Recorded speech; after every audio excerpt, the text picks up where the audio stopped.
Vista Nova Síntese, que tem tido uma vida bastante atribulada e, portanto, que eu não queria deixar também de referir. Já houve várias pessoas hoje que me chamaram a atenção, então o número 11 segue com o número 12. O número 12 já foi apresentado e sou agora aqui apresentado ao número 11. Logo na altura nós explicámos o que é que passava.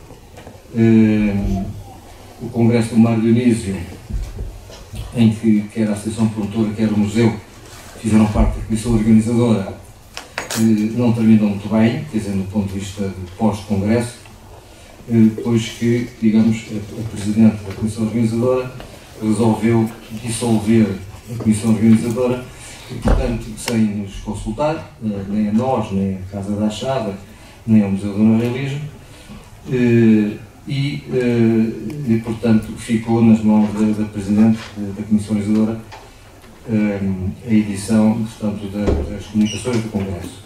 Havia um compromisso com a Fundação Carlos Gulbenkian de fazer a publicação das comunicações em linha, digital, em linha, e, portanto, ficou, portanto, o SEC, que era, digamos, a outra entidade que era promotora do Congresso, de fazer esse trabalho. Esse trabalho foi de facto elaborado, de tal maneira que, do Congresso, em outubro de 2016, a revista só veio a público em meados de 2018, quase 2 anos depois.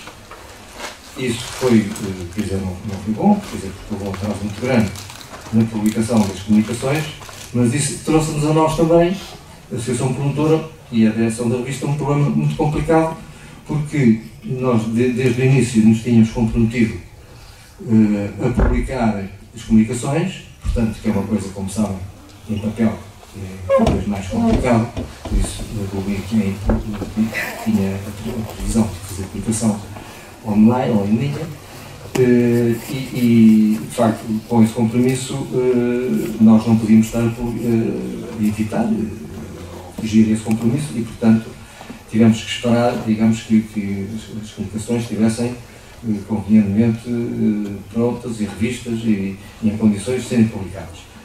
Quer dizer, levou tanto tempo que a entidade reguladora da comunicação social nos alertou para que estávamos atrasados não sei quanto tempo e, portanto, suspendeu o título da revista.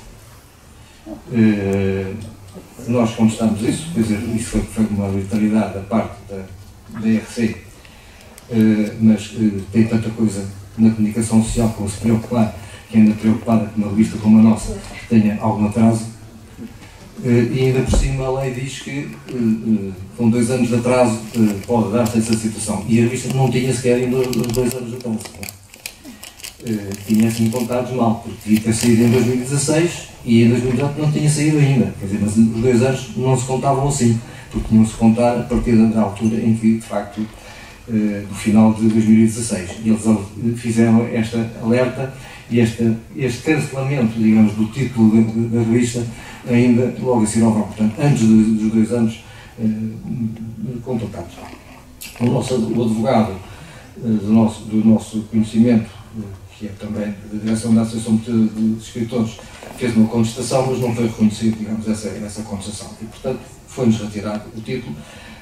Nós não ligamos a isso, não é? E, portanto, mas isso obrigou-nos a publicar o número 12, que já estava, de facto, pronto, a publicar o número 12 antes do número 11. E, portanto, o número 12 foi publicado em 2017, final de 2017, se eu não estou a erro. Portanto, era um número referente exatamente a 2017 e foi publicado nessa altura. E, portanto, o de 2016, cada pessoa agora, já foi lançado na Casa da Achada há uns meses atrás, mas agora é lançado aqui no museu. Portanto, estas coisas de facto são complicadas. Ainda em relação ao que eu estava a dizer, portanto, da Presidente da Comissão Organizadora ter resolvido dissolver a Comissão Organizadora, foi uma situação muito extraordinária e muito delicada e justa, porque a Paula Mendes Coelho, que fazia parte da Comissão Organizadora, foi ela praticamente que montou o Congresso, quer dizer, nós, as outras entidades, demos pouco apoio, a Presidente não estava presente, estava doente, praticamente não fez quase nada, foi a Paula, digamos, que montou todo o Congresso, viu as comunicações, contratou depois os autores e depois disso tudo, de facto, foi afastada da publicação dessa edição em linha. E, portanto, nós quisemos compensar, digamos, essa situação, que consideramos extremamente estranha e injusta, e para não dizer outros nomes. Portanto, é a Paula Mendes Coelho que, de facto, é a coordenadora deste número, embora também nos tenha sido imposto que ela não fosse coordenadora. Tinha que ter outro nome, já não me recordo. Chamar o jurídico, é costume ser o coordenador de cada número, era o coordenador de cada número, mas aqui neste caso não é coordenador. Neste caso como é que é? Como é que está? Organizador editorial. Organizador editorial. E, portanto, são estas coisas que nas faculdades, não é? Existem, que é lamentável, não é? Mas que a gente vai ouvindo sempre dizer que acontecem e, portanto, aqui também acontece. Bom, portanto, postas estas questões e, portanto, este número foi extremamente complicado, eu queria ainda acrescentar que esta é a 40ª publicação que foi financiada pela Associação Promotora, portanto, 40 publicações, e o financiado quer dizer que é pago na totalidade. Este número custou-nos 5.200 euros, porque é, de facto, bastante grosso. Já gastámos com estas 40 publicações cerca de mais de 100.000 euros. Portanto, nós, que somos uma associação que não recebemos subsídio de nenhuma entidade, nem particular, nem pública, portanto, veem que não é uma situação fácil de fazer funcionar. Mas, portanto, é esta a situação. Também queríamos dizer, portanto, que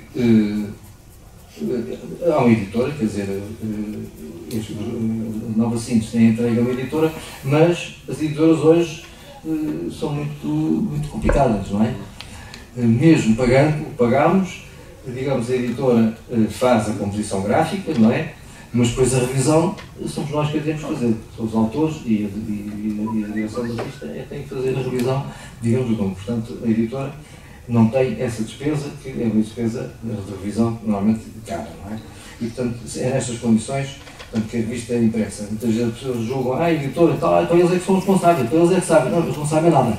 Eles só sabem que a gente entrega o PDF e depois vai lá buscar, digamos, as provas para ver e no final vamos buscar as revistas impressas e encaixotadas, não é? A função deles é essa. Mas pronto, isto é só para explicar como é que as coisas hoje com as editoras estão a funcionar. Já agora, portanto, este é o número 11, então já falámos do porquê do 11 ter saído antes. O número 13 está pronto, portanto está na editora, está em segundas provas neste momento, e portanto é um número sobre o teatro, e vai sair a seguir um número sobre aquela exposição que aqui esteve sobre os miúdos, não é? Que acabou de sair, e estava muito a esta, que houve uma série de debates, uma série de conferências, e portanto esse número é o número a seguir, será o número 14, e depois o número 15 será sobre a ciência e o neorrealismo, a cultura científica e o neorrealismo. Tem sido complicado, de facto, desenvolver essas questões, porque o professor Guissou está presente, ele, de facto, é o diretor da revista, ele queria estar aqui, mas, pronto, ele não quis, por razões ponderadas, mas ele também fez algumas propostas quanto, digamos, aos temas a tratar, mas é de facto ser muito complicado porque não há muita gente a tratar estes temas e, portanto, arriscamos um determinado tema a ter uma ou duas contribuições e, portanto, não é fácil, de facto, encontrar a possibilidade de fazer a questão. E eu não queria dizer mais nada, porque a seguir vai falar a Paula Mendes Coelho, que já, de facto, já está meio apresentada, não é? Ela é professora, faz parte também do Centro de Estudos Comparatistas, é professora da Universidade Aberta, e portanto também participo em vários congressos e várias organizações deste tipo, e portanto, como eu disse, foi de facto a grande dinamizadora deste congresso do Mário Dionísio, e portanto passo-lhe a palavra. Muito obrigada, Engenheiro Redoldo. Eu queria, em primeiro lugar, saudar as pessoas que aqui estão, os automobilismo, colegas, amigos, família. E queria, não estava à espera desta apresentação, queria dizer que as palavras do Engenheiro Redoldo exageram, evidentemente. Eu tive um papel, evidentemente, mas ele não teve um menor. E só vou dizer que tive a maior das honras em trabalhar com o Engenheiro Redoldo. Pela pessoa que é, pela postura que tem, não há muita gente assim. Não estava à espera de dizer isto, mas é a única coisa que me cabe dizer depois daquilo que ele disse. Suas palavras mais que generosas. Mas agora vamos ao lado positivo de tudo isto. Isto aqui está. Isto é que é importante. Este número, que eu diria fantástico. Eu sou muito entusiasta, mas acho mesmo que ele é fantástico. E este é que é o nosso trabalho, o resultado do nosso trabalho. E Mário Dionísio morreu faz hoje, precisamente, 25 anos. Eu só me apercebi disso esta manhã. De facto, ele morreu em 17 de novembro de 1993, com 77 anos. Eu percebi-me por mero acaso. Não vou falar do Congresso, evidentemente, vou passar para a minha apresentação. Tendo como objetivo principal promover um debate tão alargado quanto possível em torno das diversas manifestações e vertentes da atividade de Mário Dionísio, o Congresso Internacional Mário Dionísio, no centenário do seu nascimento, constituiu uma excelente oportunidade para trazer um novo impulso à reflexão sobre a vida e a obra desta figura ímpar no panorama cultural português.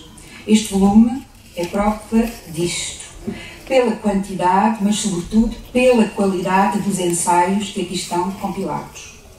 Os textos que integram este volume centram-se assim no estudo da intervenção de Mário Dionísio enquanto poeta e ficcionista, pintor, crítico literário, crítico de arte, professor e pedagogo, cidadão. Muito dificilmente se conseguiria arrumá-los em blocos distintos, tratando-se de um autor que confessa na sua autobiografia, cito Mário Dionísio, ser um homem dividido apesar de uma unidade subjacente, inalterável, incapaz de optar entre tantas solicitações e emboscadas, iguais na exigência. Um homem que proclama: se escrevo poesia, é só poesia que escrevivo, como havia de ser de outra maneira. Idem com a ficção, idem com a pintura. Por isso, esta pequena apresentação mais não será do que um possível percurso forçosamente lacunar e entre muitos outros possíveis. Destacarei apenas alguns aspectos de algumas intervenções, quase todas, uma vez que vão poder ler o texto integral que abre este número 11 da Nova Síntese, uma vez que a revista vos é oferecida. Por exemplo, Eduardo Dionísio, em 5 incomodidades, melhor dizendo, caprichos de Mário Dionísio, situa logo no início e problematiza os principais campos de atuação do autor. A intervenção crítica e teórica, com as suas polémicas, o ensino, a pintura, a dimensão política e cívica, para além da escrita, evidentemente. Caprichos que ela relaciona com a leitura transversal do arquivo Mário Dionísio, porque eu quero aqui também chamar a atenção, reveladora da imensidão do acervo documental e que prefigura, desde logo, o muito que resta analisar, investigar, sobretudo tendo em conta a contradição que é o forte dos caprichos e de Mário Dionísio. Mário Dionísio, então, crítico de arte e arte. A Paleta e o Mundo, a obra mais emblemática, e cito, obra porventura mais citada que estudada, dizia, queixava-se Mário Dionísio, foi aqui ponto decisivo da chamada polémica do neorrealismo e constituiu, obviamente, um ponto de partida para grande parte da reflexão produzida em torno do seu pensamento estético, das ideias sobre a arte, sobre a recepção. Foi assim que Daniel-Henri Pajot analisou o caráter pioneiro desta obra, enquanto transição da história para a crítica de arte. A escrita inovadora ao serviço do processo criador em geral, a dimensão didática e pedagógica deste projeto, a que chamou um verdadeiro discurso do método, nas palavras dele. Por seu turno, também a partir da mesma obra, David Santos colocou a tónica no divórcio entre a arte e o público. Quanto a ele, um dos temas mais originais e atuais do legado teórico desse corredor de fundo, como lhe chama, mostrando de que forma essa obra colossal, como lhe chama também, concebida para responder a si mesmo e à polémica interna do neorrealismo e que afirma inequivocamente o valor experimental da arte moderna, abriu caminhos para superar tal conflito. Na conferência que proferiu, intitulada Mário Dionísio e a arte de inventar mudança, destaca Manuel Guzmão, que se centrou igualmente na leitura de A Paleta, para a sua reflexão sobre o significado e a especificidade do fazer artístico e a distinção entre arte e conhecimento em Mário Dionísio. Silvia Chicó partiu de uma evocação pessoal do autor, que alargar a reflexão ao seu universo criativo, em que a pintura aparece como um dos seus segredos, que sempre manteve num lugar quase sagrado, uma verdadeira paixão, um prazer tão de ordem sensorial. Aponta ainda, Silvia Chicó, para a necessidade de uma investigação mais aprofundada acerca da relação entre o que chama a escrita pós-pintura e o que as formas comunicam ao pintor.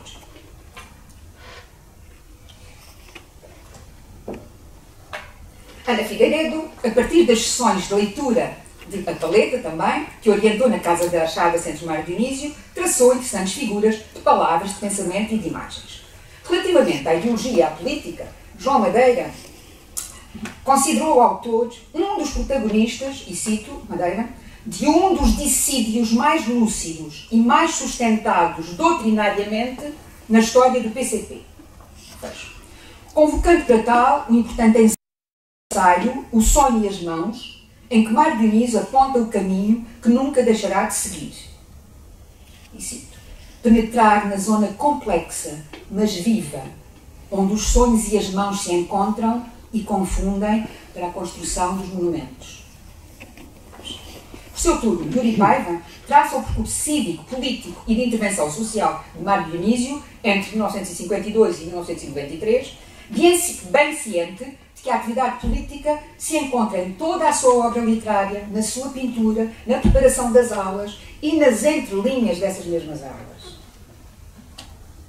Então, Mário Dionísio, teorizador do neorrealismo, foi Vítor Pena Viçoso, que em Mário Dionísio, a teorização estética e o neorrealismo, convoca os artigos sobre a literatura e artes, publicados em 1937 e 1960, para analisar o papel fundamental de Mário Dionísio na problematização e na formulação teórica do neorrealismo literário, da gênese às mutações da sua concepção estética, sublinhando a oposição do autor à imposição de qualquer dogma político em arte e a importância global de uma obra que constitui, e cito, um olhar que soube fundir a técnica ou a pureza do artífice com a sua exemplar postura ético-social perante o mundo, disse Vítor Viçoso.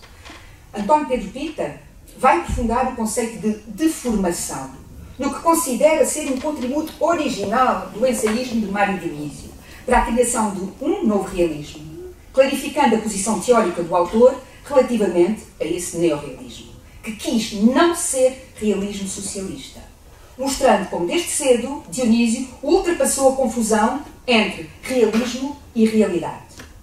Por seu turno, Manuel Nunes destacou a importância das fichas de Mário Dionísio, publicadas na Seara Nova, para a evolução estética e teórica posterior de Mário Dionísio. Pedro Léo Rodrigues esclarece ainda alguns pontos essenciais do ensaio Conflito e Unidade da Arte Contemporânea, ao relacioná-los com teorias e posições de pensadores como Brecht, Ernst Bloch, Walter Benjamin ou ainda o compositor Hans Eisler. Mário Dionísio, professor e pedagogo, então, foi aqui evocado por Luís Miguel Sintra, que foi seu aluno no Liceu Camões, num tom completamente pessoal, sentimental, destacando a postura, o comportamento, alguns episódios curiosos e a carga afetiva que punha na palavra. Rui Canário, igualmente seu aluno, sublinhou o modo apaixonado com que Dionísio assumiu a sua profissão, destacando a originalidade do seu pensamento pedagógico, em ligação estreita com o pensamento estético e com a sua prática.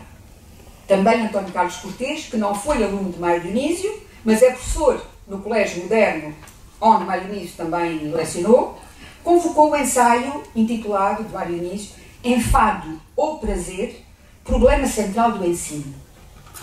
Convocou este ensaio para tecer sérias críticas às condições em que o professor funcionário é hoje chamado a exercer a sua profissão. Mário Dionísio foi igualmente abordado na sua vertente de prosador e de contista. Foi assim que José Manuel Vasconcelos considerou o único romance do autor, refiro evidentemente a Não há Morte nem Princípio, publicado em 1969, um anti-romance, um romance contra, sublinhando ainda a relação entre inovação narrativa e a reflexão teórica no domínio das artes plásticas. Para Beria e Eduardo Keating, este mesmo romance constitui um caso exemplar da aventura descrita inspirada no Nouveau Roman. A abordagem de contista de Mário Dionísio foi feita por Serge Abramovici, que comparou a primeira edição de O Dia Cinzento, 1944, com a reedição aumentada em O Dia Cinzento e dos Contos, de 1967, mostrando de que forma as modificações introduzidas, esta última, alteram profundamente o papel do leitor, obrigando-o a ser mais ativo. Pontos que serão ainda retomados por Bertrand Romero Sala, com o objetivo de propor um desenho, um guia da escrita breve em Mário Dionísio. Ainda sobre o contista, Carolina Lima Vaz recorre a 3 contos de coletâneas diferentes para convocar aqui a problemática social e, desse modo, sublinhar a dimensão ética e política do pensamento e da escrita do nosso autor.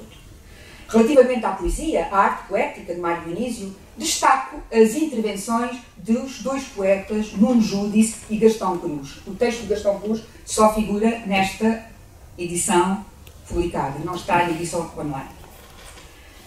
E agradeço-lhe. Portanto, destaco as intervenções dos 2 poetas, Nuno Judice e Gastão Cruz. O primeiro, Nuno Judice, na sua conferência intitulada Um Pintor de Palavras, questionou o fazer poético de Mário Dionísio a partir do jogo de imagens relacionadas com o trabalho do pintor. Elegendo Memória de um Pintor Desconhecido, livro de 1965, em que a poética e pintura se articula magistralmente para celebrar o mestre da palavra e da pintura, aquele que não deixou nunca de explorar essa dinâmica do inventor de teias que se tornam poemas e imagens. Quanto a Gastão Cruz, ele analisa a obra poética dionisiana no contexto geral da poesia moderna portuguesa, seguindo a evolução de um percurso de 30 anos que vai de poemas, de 1941, até à arte da pintura, da melancolia ao radical negativismo, passando pelo silêncio voluntário do qual sai com Memória de um Pintor Desconhecido. Obra que, quanto a ele, Gastão, indicia claramente o desejo de trilhar um caminho novo. Silvana Pessoa de Oliveira elegeu 5 poemas sobre o fazer poético do último livro de poesia do autor, Terceira Idade, 1982, para mostrar a passagem de uma voz alta e sonante para uma poética em tom menor, nostálgico, mas não passadista. Maria do Carmo Mendes, por seu turno, em Com Todos os Homens na Estrada do Mundo, parte das composições líricas do novo cancioneiro para ler a poesia de Mário Dionísio à luz dos valores humanistas e das suas preocupações sociais. Sandra Teixeira dedica-se ao único volume de poemas escritos em francês por Mário Dionísio, Le Feu qui dort, mostrando a novidade que representaram no conjunto da sua obra poética e enquanto reflexão sobre a própria língua, chegando a falar em linguagem dupla, em dialogismo cultural. Estou quase.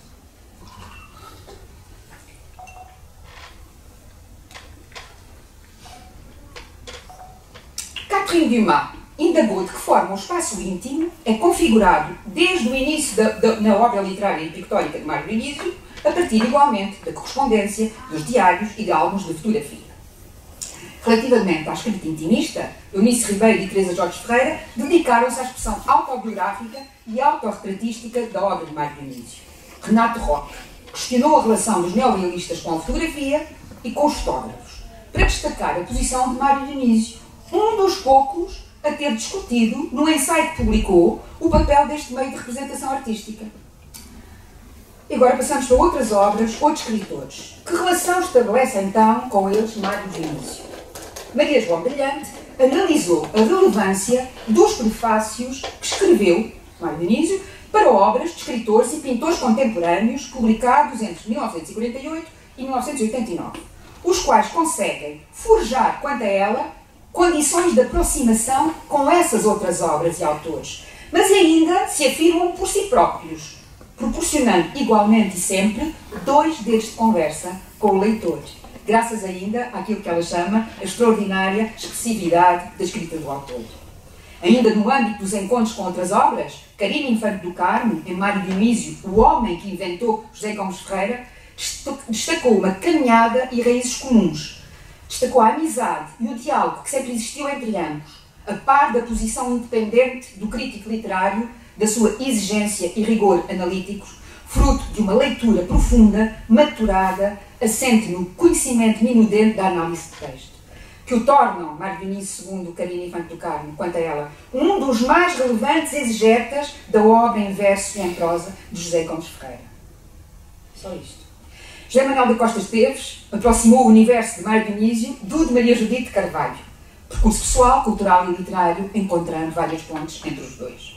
Norberto Val Cardoso estabeleceu uma curiosa relação entre o romance de Lobo Antunes, A Ordem Natural das Coisas, e o conto de Mário Dionísio, intitulado A Desordem Natural das Coisas, mostrando de que forma este último, para além da intenção ideológica, manifesta de facto preocupações estéticas e metaficcionais. Por seu turno, Cláudio Castro Filho partiu das relações complexas, mas contínuas, entre os neorrealistas portugueses e a Generación del 27, não sei se diz assim, para mostrar a robustez da ponte que liga a obra de Mário Dionísio à de Federico García Lorca, 2 pintores poetas, ou 2 poetas pintores antes. A propósito de Mário Dionísio pintor e da sua relação com outros pintores, Luís Eduardo Santos mostrou a relevância das entrevistas que Dionísio fez em Paris a vários artistas. Isto está publicado nos Encontros de Paris, de 1951, as quais ultrapassam largamente este género, o género da entrevista, para virem a constituir um suporte para a reflexão conceptual do autor em prol de um novo realismo, ou de novos realismos. Manuel Denis Silva, por seu turno, vai relacionar essas mesmas entrevistas com aquelas que Fernando Lopes Graça fez a músicos franceses e que publicou na Seara Nova, em 1948, salvo eu, situando-as no contexto mais geral dos debates da época. Relativamente aos diálogos luso-brasileiros, Ida Ferreira Alves mostrou como as décadas de 30 e 60 vieram contrariar a habitual indiferença mútua e desconhecimento recíproco, e que em Portugal tal se deveu em grande parte a Mário Dionísio.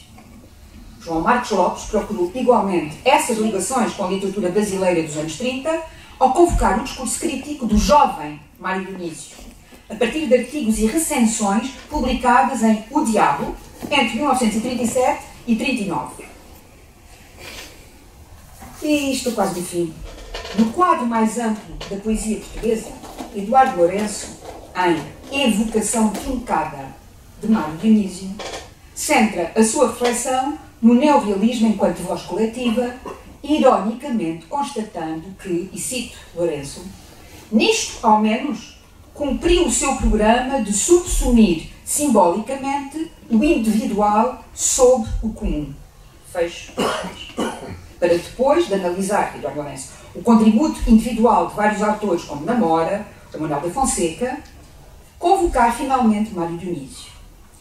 Embora Lourenço o considere, e cito outra vez, considere Dionísio o mais decidido apologeta e exegeta da atitude neorrealista, na ordem geral e na estética, distingue-o da geral família poética neorrealista pela sua vontade de anonimato, por uma espécie de ironia triste, por uma poesia onde não se encontra a habitual imagística ou mitológica intenção, mas onde Lourenço vislumbra uma veemência contida como apagada à força, esfriada e às vezes fria, rescaldo de um fogo ou de um discurso, que vem de toda a parte e vai a toda a parte, eternamente e em surdina.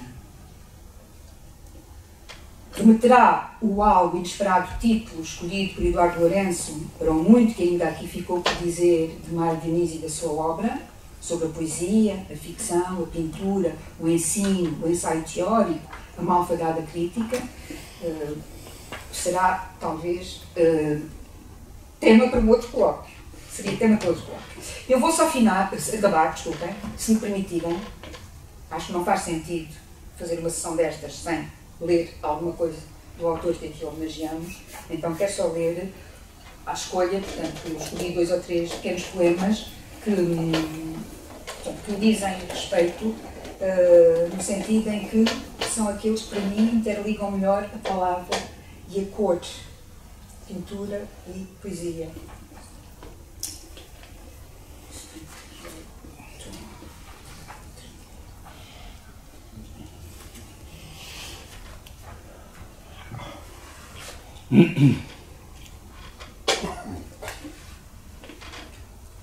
No silêncio branco, uma espátula raspa, ora raivosa, ora prudente, impenitente, impaciente, abrindo fios de luz numa fúria de chumbo. Sempre tão longe o canto, jaz sempre mais longe, para lá dos areais e das florestas, que das mãos se despegam e nas mãos se desmancham. Contra a tela arremesso um tubo inteiro de amarelo, grito que não se ouve, pedrada inútil no silêncio.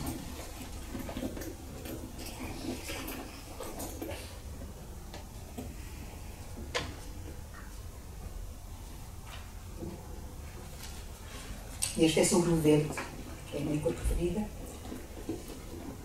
Hoje a cor é o verde veronese. Claro riso de espuma e de mar e de inocência, quem tudo conhece e tudo esquece. O que o pano oculta o enriquece, fingindo que não há, talvez, mas há e só por isso existe, no onduloso fogo branco e vivo, que encadeia e enliante insiste, numa alegria sem porquê, que o tempo desconhece. E não entende, e repreende. E só por isso ainda acende e reacende, na clareza invisível do que luz, só porque luz, e os olhos cerram, e abre e semicerra, neste ar fora da terra, todo terra, e descuidosa transferência incontornável, indefinida e tateável pelos sentidos todos, respirável. Nem castanho, nem roxo, nem vermelho, nada resiste a esta luz do espelho ao sol de um verde, de 1000 viagens feito, e de suporte sem suporte, em altas vagas de dádiva total, tão certa e quase incrédula. Mesmo o azul é triste ao pé desta surpresa verde. Mesmo o laranja mancha esta verdura branca. Mesmo o branco aqui perde sua velha leveza de anjo ou neve. Contra verde, só verde. Desta alegria, verde, verde, verde. Cinzento sim, mas de pérola.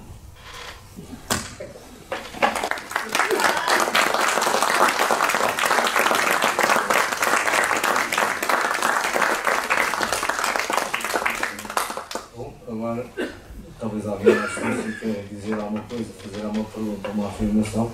Mas Paula disse aqui uma coisa que eu me esqueci de dizer, é que de facto a tal publicação em linha não é tão completa como esta que aqui está. Ela referiu que o Nuno Júlio disse que não publicou. Não, Gastão. Foi o Gastão Cruz.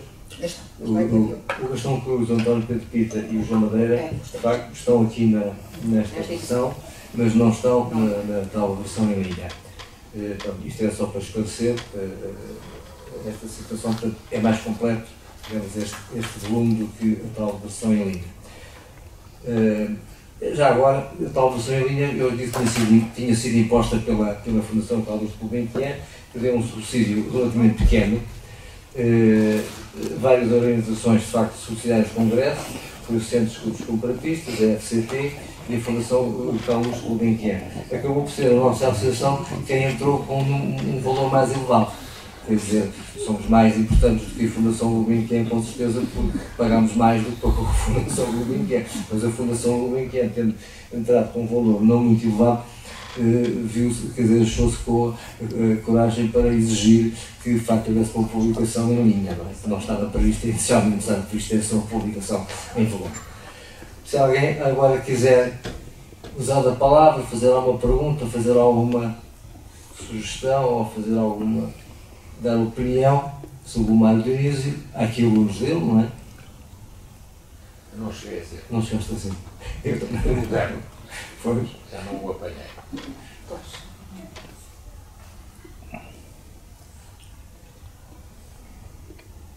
Diz outro, não tens nada para dizer? Sobre o cunhado? Não, perguntar ao Guissou se ele não tem visão. O Luísa também não. Então eu posso dizer alguma coisa. Então, tocou-me imenso a questão do professor. Ele não foi o meu professor, não conhecia enquanto tal, mas ele que era tido, por outro lado, como alguém extremamente, como que dizer, não seria uma pessoa muito aberta, muito à partida, portanto, muito... E ele tem frases deste género relativamente ao ensino. Ele diz: era ainda ensinar, era ainda paixão. Reaprender sempre a ensinar. Ensinar. Era uma obsessão incrível.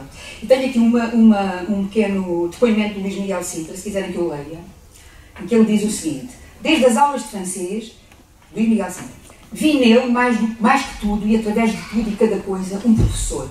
Fui depois reconhecendo a sua vida, os seus livros, os seus quadros, a sua maneira de conviver ou de se isolar, com uma construção passo a passo de um exemplo. Como se a vida de cada um só pudesse ter sentido se outros a continuarem onde a gente parou. Sim, mas também como se a descoberta do caminho com os outros, contra os outros, a pôr tintas na tela, a escrever palavras, a conversar, a ensinar francês, fosse a única razão capaz de tudo justificar. Mas nunca ouvi invocar um princípio, um preceito moral. Não mentir, não trair. Coisas dessas nunca nos teria dito. Não é preciso no mundo que nos ensinou a crer, mas também isso aprendi. É este homem que diz acerca da família, de um lado herdei o respeito pelo trabalho e pela palavra dada, o dizer as coisas cara a cara, uma costela ainda orgulhosamente popular. Do outro, o amor da arte, a atração do invisível e um pendorzinho aristocratizante que há em todo o artista, seja ele qual e como for. E pronto, e o amor louco que é escrever. Escrever era o meu vício, um novo amor à pintura, portanto, eu que não o conhecia bem, portanto, fiquei surpreendida com estas declarações de amor, de paixão, relativamente à pintura, ao ensino, à escrita, à palavra. Eu julgo que era uma pessoa que não seria tão expansiva quanto, mas como digo, eu não o conheci, infelizmente. Só uma dobrada. Ninguém falou do cachimbo. Era o prolongamento da personalidade dele. Cachimbo. Talvez houvesse ali, isto é uma bocado, claro. A pintura de Magritte tem por legenda Cecília Paz em Pito. É só isso. É só por não ter ouvido falar do cachimbo, que era uma espécie de prolongamento natural de Mário Dionísio. Eu li David Costa, esse eu conheci, exatamente, o cachimbo. Em relação aos alunos, digamos, foi aqui falado do Miguel Sintra, mas houve vários alunos do Mário Dionísio no liceu que foram de facto pessoas que se destacaram na literatura. Eu estou-me a lembrar ainda do Eduardo Prado Coelho, que foi o nome dele. E há mais, eu agora não me recordo dos nomes. Eu não quero estar a arriscar coisas erradas. O Eduardo Prado Coelho lembro, mas há muitos outros. O Jorge Silva Mel também foi o dele. O Jorge Silva Mel, tens razão, sim senhor. E houve outras pessoas. Teatro e não só. Portanto, mas houve outros factos, pessoas, as letras que a gente agora já não está a lembrar. Eu já soube mais, mas agora. Pois, já como é, mas são uma série delas. Portanto, ele deixou a sua marca, de facto, em muitas pessoas que ainda, recentemente, nesta altura, digamos, do Congresso também, falaram nisso.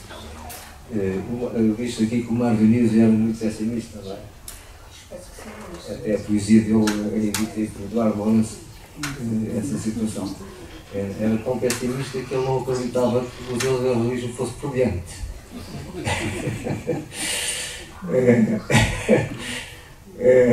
Houve duas pessoas que não acreditaram que o Museu do Neorrealismo fosse prudente.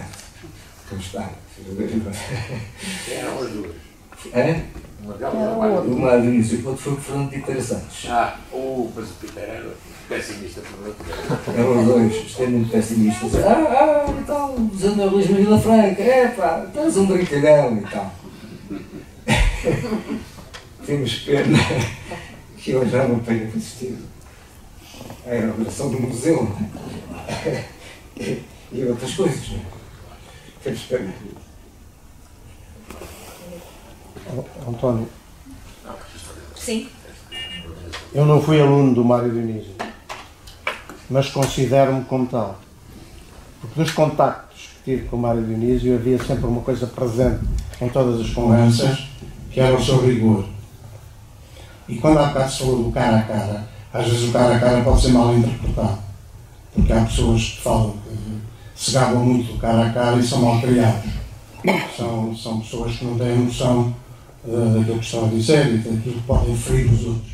Não era esse cara a cara do Mário Dionísio. O Mário Dionísio era o rigor absoluto, a procura do rigor em tudo quanto dizia e quanto fazia, e eu julgo que ele me transmitiu um pouco isso. Enfim, tenho pena não ser tão rigoroso quanto ele, não ser capaz de ser tão rigoroso quanto ele, mas não posso deixar de salientar isto. Em todas as conversas, sobre que assunto fosse, esse rigor estava sempre presente. E eu não posso esquecer, e por isso eu considero também meu professor, apesar de nunca ter sido seu aluno.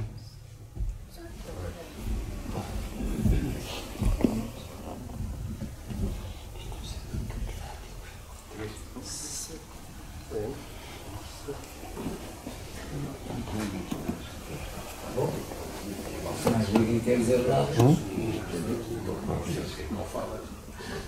Provavelmente temos que. Aquele foi o outro mesmo. O meu nome é Manuel Brito e provavelmente sou aqui na sala o único que fui aluno.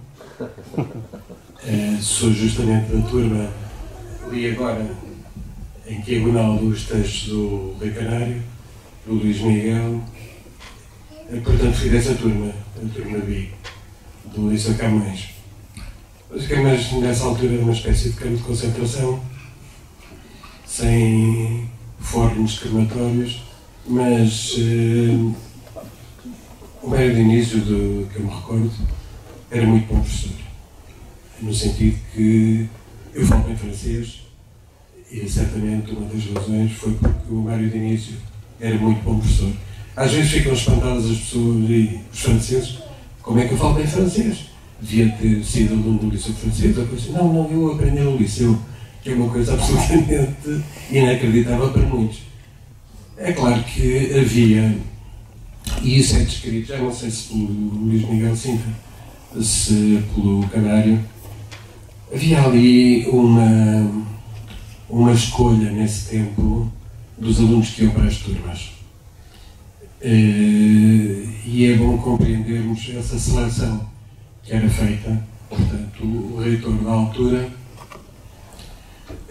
o Sérgio Correia, queria constituir, isso prolongou-se ou prolonga-se no tempo, nas escolas, constituição de turmas por critérios de filhos de professores, filhos de doutores. Isso tem sido um critério mais ou menos clássico no ensino, que é completamente injusto, mas assim acontece.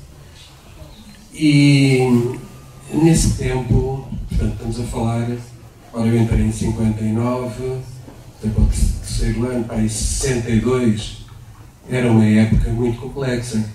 Tinha começado a guerra colonial há pouco tempo, havia sessões da Mocidade Portuguesa e não só, a mostrar os filmes e fotografias do terrorismo em Angola. Quer dizer, havia todo um conjunto. A Goa da Mão e Dio tinha caído em 61, portanto era uma época muito complicada.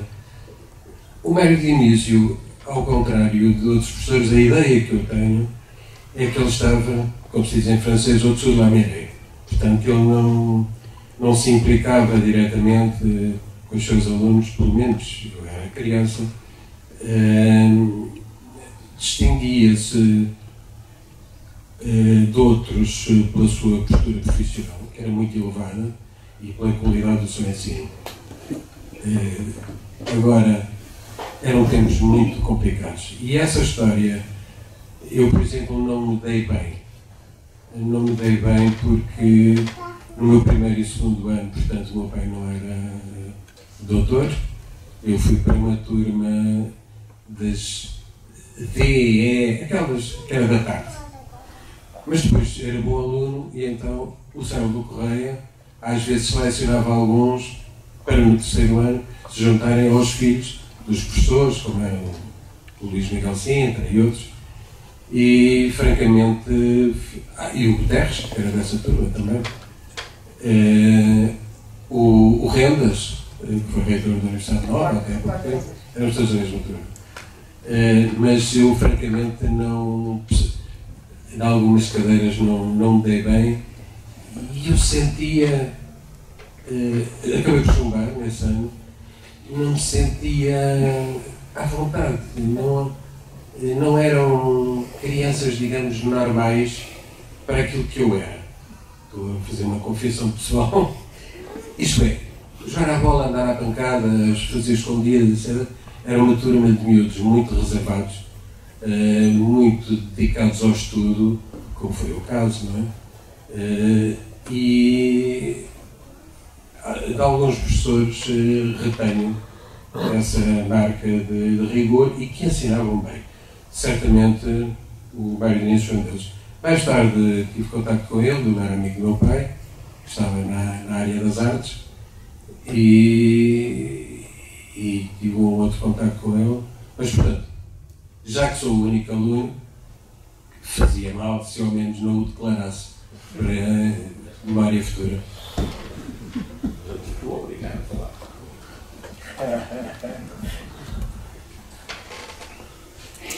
Quanto ao rigor, digamos, o Mário Dionísio era rigoroso com todos, até com os amigos, como sabem bem.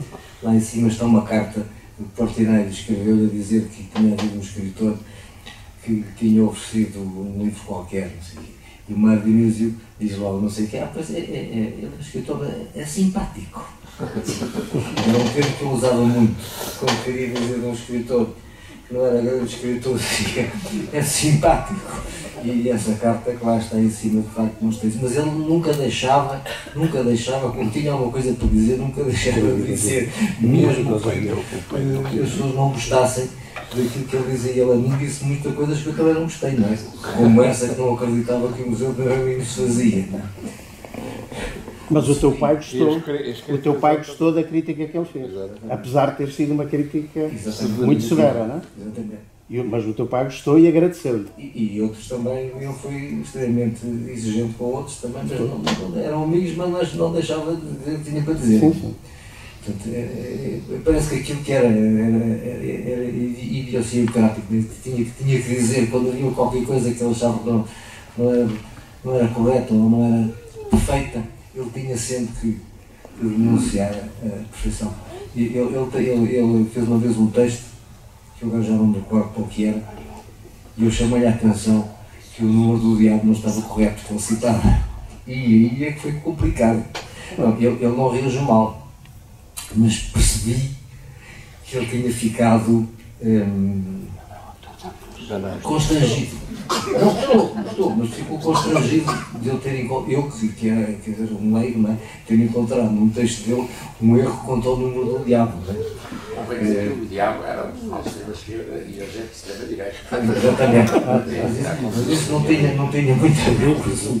Tinha a ver é que ele tinha-se enganado de facto na situação. Eu chamei a atenção, não estava bem. E ele assentou, portanto emendou, mas eu vi que ele tinha ficado contrariado. Por se ter enganado, não é? Por ter cometido um erro. Ainda acerca da exigência e do rigor, por exemplo, relativamente à pintura, ele lê histórias de arte, textos teóricos, lê tudo sobre as técnicas, sobre os materiais, fabrica as suas próprias tintas e telas. Isto quer dizer muito, não é? E há uma frase dele que é: filosofar sobre pintura sem ter passado por aí, que inconsciência.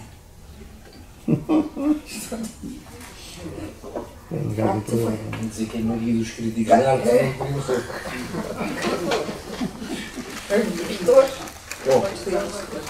Já agora, eu não costumo falar muito disto, mas já que estamos assim, eu filme de uma vez, mas numa outra fase. Eu fui aluna de Mário Dionísio na Faculdade de Letras, quando dava técnicas de expressão de português, praticamente nos últimos anos. E pronto, era de facto, era diferente, portanto, era um anfiteatro cheio e era de facto, as memórias são um bocadinho diferentes, não havia aquela proximidade, embora no meu caso até tenha havido, quando eu era boa aluna, e de facto o professor Mário Dionísio passava por no corredor e cumprimentava lá a Sara Marina. E aquilo impressionava-me, como é que era possível conhecer uma sala cheia, como era possível saber o meu nome. Mas de facto sabia, pronto, aquela disciplina era um bocadinho mal amada, porque as pessoas fumavam à força toda. Havia pessoas no quarto ano a fazer aquela disciplina do primeiro ano. Havia pessoas no quarto ano ainda com aquilo pendurado. Agora, o que dizer? Vou dizer uma coisa que não vai trazer amigos, mas as pessoas sentiam que não aprendiam, ou estavam lá sabendo, ou não conseguiam aprender. Isto era também já no final, anos 80, as pessoas já iam para a faculdade, algumas com muito má preparação, e era uma disciplina um bocadinho mal amada. Mas como eu digo, a minha experiência era boa porque, de facto, era uma disciplina de escrita. Eu sabia escrever, tive muito boa nota e, portanto, tenho uma boa memória. Agora, como há pouco eu comentava aqui com a professora Paula Mourão, a melhor recordação que eu tenho é que, de facto, o professor Mário Dionísio dava-nos uma lista de leituras que a mim me abriu o mundo. Eu vinha da escola secundária e nunca tinha ouvido falar de uma série de autores. Portanto, nós lemos as líricas portuguesas. Foi aí que eu descobri a poesia toda. Maria Gide de Carvalho. Fracas que Jorge, eu não lembro, porque isto já passaram muitos anos, como devem imaginar. E pronto. É tudo possível.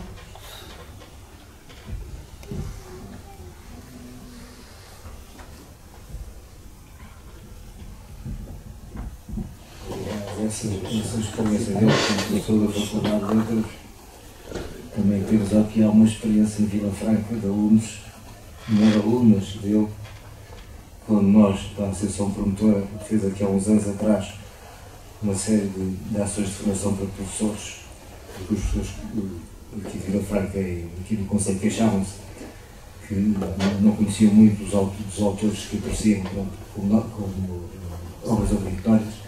Nós fizemos uma série de ações de formação para professores e uma foi sobre o Mário Dionísio. E houve uma série de professores que recusavam-se a participar nessa ação de formação, porque diziam não tinham nada boa recordagem. Está explicado. Não é? A exigência era tão grande que já naquela. Hoje os professores universitários queixam-se que os alunos chegam à universidade e não sabem escrever, não é? Mas já naquela altura, pelos vistos, também já acontecia isso. Já havia muitos que não sabiam escrever também, não só hoje. Hoje deve estar pior, mas pronto, nessa altura era assim. Também aumentou a quantidade. E baixou a exigência.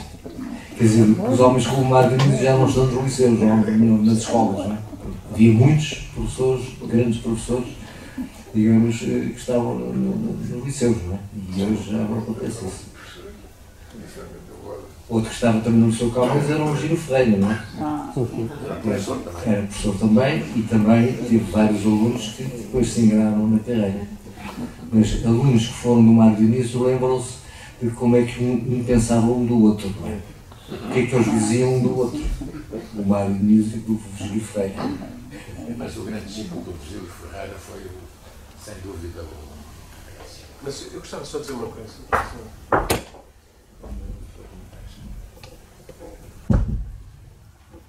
É um dos meus escritores preferidos. Almeida Faria. Almeida Faria, mas claro. É isso. Assim, as pessoas são amigas. Este é o principal discípulo. É talvez o principal discípulo da Virgílio Ferreira. Eu gostava só de...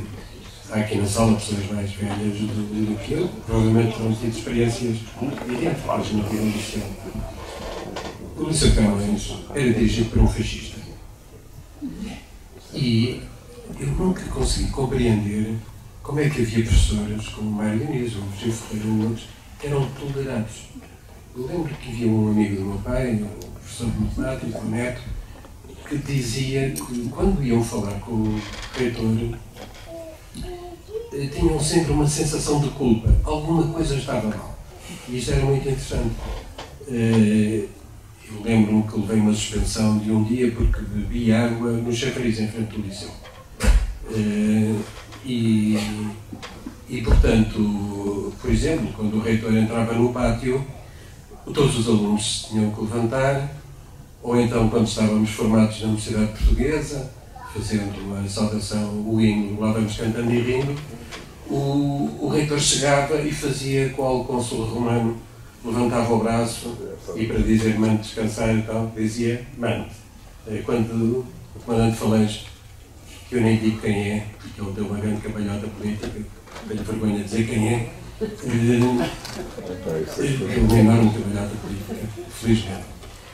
Mas, portanto, ele pedia autorização ao reitor para mandar descansar e o reitor dizia não.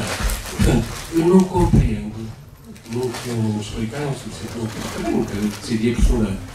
Como é que havia um núcleo de professores que eram evidentemente antifascistas, gente que não estava, e como é que ele os apresentava ali?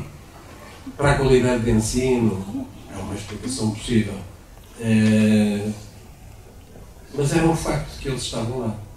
E não eram tão poucos como isso. Eu lembro-me, contando para aí uns 10, além destes dois que já foram referidos, o Mário Diniz e o Virgílio Ferreira, mas havia outros. Agora, eram anos de chumbo, muito pesados, muito pesados. Estava tudo a cair, eu já falei da Guerra da África, chegavam a mostrar fotografias de corpos mutilados às crianças, para criarem em nós, também mostraram mais tarde quando fui para a tropa, mas isso era para a criança tentar que eu fosse um assassino. Mas eram anos pesados. E depois, tudo aquilo respirava um ambiente de bufos. Eram todos bufos. A começar com o chefe maior do pessoal menor, que eram os chefes contidos, chefe maior do pessoal menor, era o seu título, e eram... não se podia correr, não se podia dar 3 passos, e tudo aquilo, independentemente da origem social, do estatuto económico, todos tinham de andar de gravata, todos tinham que ter um regime de vestimenta que parecia que ultrapassava, à partida, a origem de cada um. Foram tempos difíceis. Eu, por exemplo, fui expulso do liceu, porque meti-me cedo na vida política e andava a vender jornais e tal da processão dos liceus. Fui interrogado e fui despachado para um liceu, esse sim, era um liceu decente, o Dom João de Castro. Agora, onde o Canário também foi parar, também foi expulso, e pronto, foi uma espécie de asilo. Mas portanto, é só para referir o seguinte: o que é que se passaria na cabeça de um fascista como Sérgio Correia, convicto pela sua postura pedagógica e direção da escola, para preservar um núcleo de gente que não o era, assumidamente. Isso é muito interessante. Na cabeça do António Ferro. Eu já discuti isso até com o atual diretor, o João Jaime. Há lá umas sessões de vez em quando da memória daqueles tempos, mas eu acho que é interessante. E nem isso é suficientemente referido no livro sobre o São Camões, que foi dirigido pelo Sampaio da Nova nos 100 anos, creio, 100 anos, aqui há uns anos. Nem essa questão é suficientemente abordada. Agora, eram anos muito pesados. Alguns aqui na sala terão tido, noutros contextos policiais, outros ambientes desse tipo pesados. Ali era muito pesado.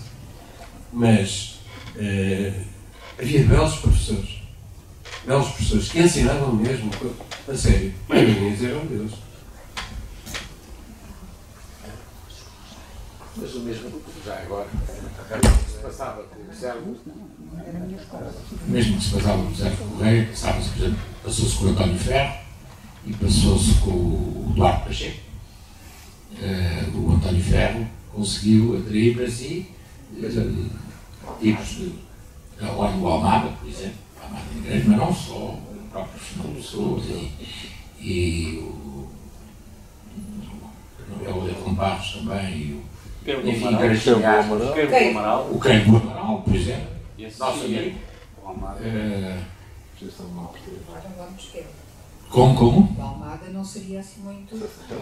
Não, mas não é. Não, mas o Almada tornou-se inclusive um artista do regime, não é? E o Duarte Pacheco atraiu os melhores arquitetos que haviam em Portugal. Não esquecer. É engenheiro? Não, arquitetos. Para a feitura que atraiu os melhores arquitetos que eram amigos. Dizer que o contexto aqui dos anos 30 não pode ser. Era pior? O contexto dos anos 30 era pior que os anos 60. E do Duarte Pacheco. Sim, sim. Não se pode comparar aos anos 60, que é aquilo que estamos a falar. Mas eu não estou a falar dos anos 60. Nos anos 60 estava na faculdade e também havia contínuos que eram. E tu andavas também na faculdade, na altura. Onde é que tu te formaste? 77. Então estás a ver, eu formei-me em 60. Faculdade, quer dizer, instituto. Hã? Estava no instituto. Estavas no técnico, Estava no Duarte Pacheco. O Duarte Pacheco foi tudo. Foi presidente da Câmara de Lisboa. Foi presidente diretor. Não, foi ao mesmo tempo. Ministro. E ministro. Hoje isso não é possível. Lisboa é rica em terreno porque ele nacionalizou tudo. Só em ditadura que se conseguia fazer isso. De modo que. Pois esta questão que vocês estão a falar, digamos, não me espanta, porque quer dizer, houve muitos intelectuais que de facto houve tentativa de fazer aproximar ao regime. E alguns deles até passaram de ser intelectuais de esquerda para ministros do Salazar, no caso do Adriano Moreira e do Franco Nogueira. Exatamente. Franco Nogueira foi depositário de um dos grandes pintores do neorrealismo, o Manuel Roberto Pevia. Sim, mas isso já foi mais tarde, mas ele próprio foi crítico, digamos, e exatamente. O Adriano Moreira eram muito favoráveis ao neorrealismo, não é? Sempre passaram a ser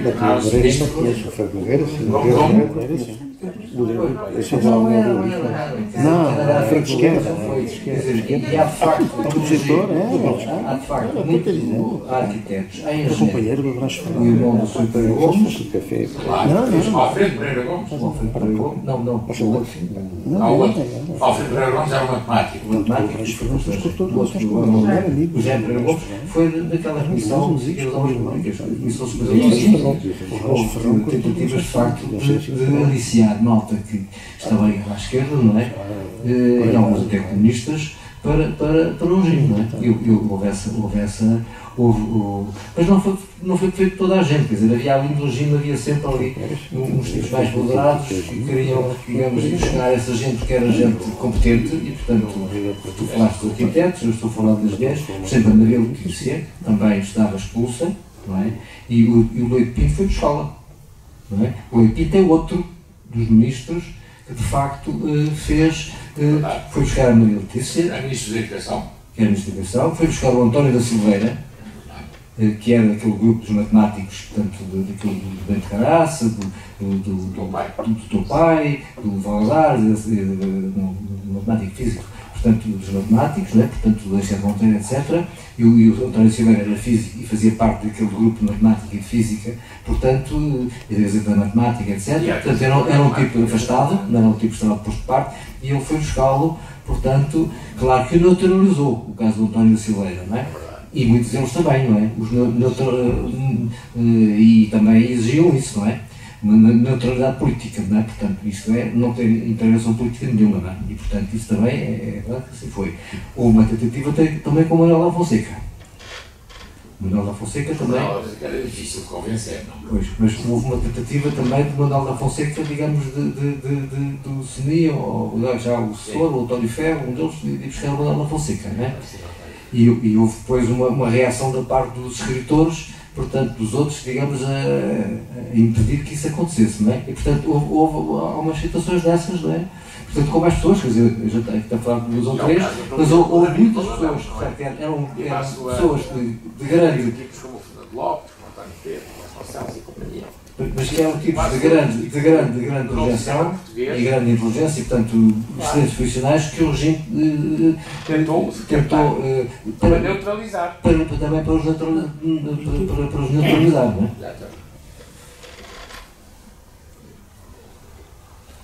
Bom, portanto, Vou terminar. Posso nada terminar? para dizer, faça Posso favor. terminar? É para aquele senhor. Este poema é para aquele senhor e é para a minha mãe que ele está. Retrato de frente e de perfil, sob os chicotes da luz branca dos tormentos, muitos anos antes ou só meses de haver no calendário o mês de abril. Nome, estado, profissão, idade, altura, cor e nacionalidade, residência, se já a tinham nos fecheiros, valores apreendidos, documentos falsos ou verdadeiros. Quando e onde foi preso quantas vezes por defender a liberdade, por querer a total independência do país e direitos iguais para todos os portugueses, por resistir e por lutar, organizado e organizar a raiva dos humilhados. Punido por gritar, punido por calar, punido por cantar, punido por recusar assinar o que não disse. Transferência de prisão em prisão, reincidência e, quanto ao mais, silêncio. Nada sobre o que sofreu, com os dentes cerrados, de pé, em alçapões e à mercê de monstros profissionais. Em letras gordas, faleceu, sem se dizer como nem porquê.